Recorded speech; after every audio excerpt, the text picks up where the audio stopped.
शारीरिक शिक्षा का कार्यक्रम एक कमज़ोर व्यक्ति के लिए भी उतना ही महत्वपूर्ण है जितना कि एक स्वस्थ व्यक्ति के लिए। हेनरिक लिंग।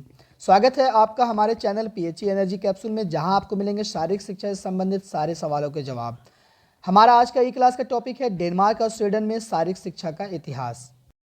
डेनमार्क और स्वीडन के शारीरिक शिक्षा का इतिहास में सबसे महत्वपूर्ण नाम है वो है गटस मत का। गटस मत का जिक्र हम जर्मनी में शारीरिक शिक्षा के इतिहास के पिछले ही क्लास में कर चुके हैं, इसलिए उस पर विस्तार पे हम इस बार नहीं जाएंगे।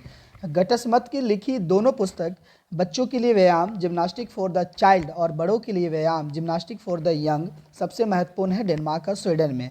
डेनमार्क के फ्रेंच नैसगल जो कि बच्चों के लिए व्यायाम जिम्नास्टिक फॉर द चाइल्ड पुस्तक से बहुत प्रभावित थे, और स्वीडन के हेनरिक लिंग जो कि बड़ों के लिए व्यायाम जिम्नास्टिक फॉर द यंग से प्रभावित थे, और ये दोनों ही इन दोनों पुस्तक से प्रभावित होकर अपने देश में जिम्नास्टिक को शुरू किए थे। आगे बढ़ते हैं, देखते हैं डेनमार्क में शारीरिक शिक्षा का इतिहास।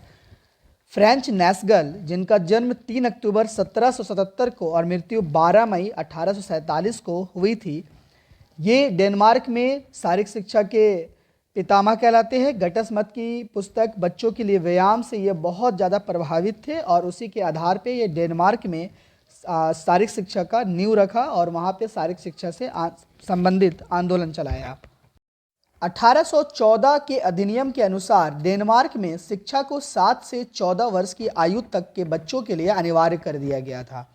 फ्रेंच नासेगल जो कि विद्यार्थी काल से ही अच्छे जिम्नास्ट थे, उन्होंने डेनमार्क में शारीरिक शिक्षा का प्रचार किया।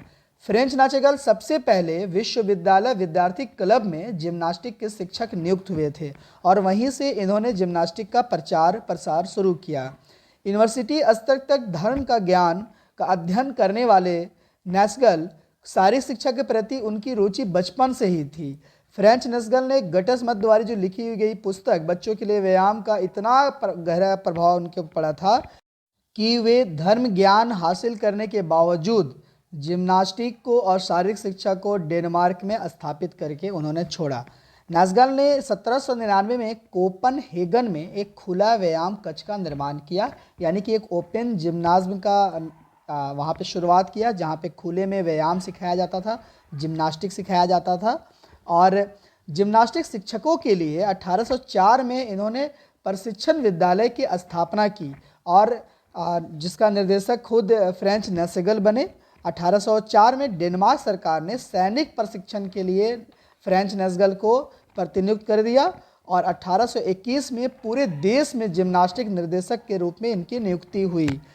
शारीरिक शिक्षा को माध्यमिक पाठशालाओं में पाठ्यक्रम के रूप में 1834 में डेनमार्क में अपनाया गया। आगे देखा जाए तो 1884 में के बाद विद्यालय बहुत ही लोकप्रिय हो गए थे डेनमार्क में, और 18 से 25 वर्ष तक के खेतिहार नवयुवक भी पढ़ने में रुचि रखने लगे थे। 19वीं शताब्दी के अंत तक डेनमार्क में शारीरिक शिक्षक सैनिक आवश्यकताओं पर आधारित थी, किंतु बाद में ये धीरे धीरे आम लोगों तक पहुंची। 1909 में शैक्षणिक शारीरिक शिक्षा तथा जिम्नास्टिक के लिए कोपनहेगन विश्वविद्यालय में एक अलग से विभाग खोला गया और शुरू से ही देखा जाए तो डेनमार्क में विद्यालयों में शारीरिक शिक्षा को अनिवार्य कर दिया गया था। डेनमार्क में शारीरिक शिक्षा के इतिहास में दूसरे महत्वपूर्ण व्यक्ति थे नील बक, जिनका जन्म 15 जून 1880 को और मृत्यु 7 जुलाई 1950 को हुई थी। नील जबक को डेनमार्क में फाउंडर ऑफ फिजिकल एजुकेशन के नाम से जाना जाता है, साथ ही father of modern physical education के नाम से भी नील जबक को डेनमार्क में पुकारा जाता है। नील जबक ने एक प्राइवेट जिम कोपनहेगन में 1804 में वहाँ पे शुरुआत की थी। इसके बाद इन्होंने 2 महत्वपूर्ण पुस्तकें लिखी थी। पहली पुस्तक थी मैनुअल ऑफ जिम एंड दूसरी पुस्तक थी gymnastic for the secondary school. ये दोनों ही जो किताबें थी वो दोनों किताबें डेनमार्क के इतिहास के एक मील का पत्थर साबित हुई और आगे चलकर ये डेनमार्क में शारीरिक शिक्षा को पैठ जमाने में बहुत महत्वपूर्ण साबित हुई। आगे बढ़ते हैं, देखते हैं स्वीडन में शारीरिक शिक्षा के इतिहास को। स्वीडन में शारीरिक शिक्षा के इतिहास में सबसे प्रमुख व्यक्ति है पेहर हेनरिक लिंग, जिनका जन्म 15 नवंबर 1776 को हुआ था और इनकी मृत्यु 3 मई 1839 को हुई थी। स्वीडन में हेनरिक लिंग फादर ऑफ फिजिकल एजुकेशन के नाम से जाने जाते हैं, जो खुद ही शरीर रचना और शरीर क्रिया विज्ञान के बहुत अच्छे विद्यार्थी रहे थे। 1804 में लुंड विश्वविद्यालय में ये फेसिंग शिक्षक के रूप में इनकी नियुक्ति हुई थी, जहाँ पे ये एक शिक्षक के रूप में कार्य करते थे। इन्होंने फ्री हैंड एक्सरसाइज को शुरू किया था। साथ ही लिंग की एक योजना को स्वीडन सरकार ने स्वीकार करते हुए 1814 के स्टॉकहोम में एक संस्था की स्थापना कर दी थी। हैंडबुक ऑफ जिम्नास्टिक नामक पुस्तक इन्होंने लिखा था। इनका पुत्र जालमर लिंग, जो इनकी मृत्यु के पश्चात स्वीडन में शारीरिक शिक्षा का देखरेख करते थे, जिन्होंने इनके काम को आगे बढ़ते हुए जिम्नास्टिक को क्रमबद्ध किया था और सामूहिक व्यायाम तथा क्रियाओं को साथ साथ इन्होंने लगभग 2000 प्रक्रियाओं का अवस्थित चित्रों को भी तैयार किया था। और इनके देखरेख में ही लिंगयार्ड उत्सव शुरू किया गया था, जो पहले उनके पिता की मृत्यु पे 1839 में किया गया था और बाद में लिंगयार्ड उत्सव शारीरिक शिक्षा के इतिहास का एक महान उत्सव कहलाया। और लिंगयार्ड को world Congress of physical education द्वारा 3 घंटे का प्रदर्शन आयोजित किया गया।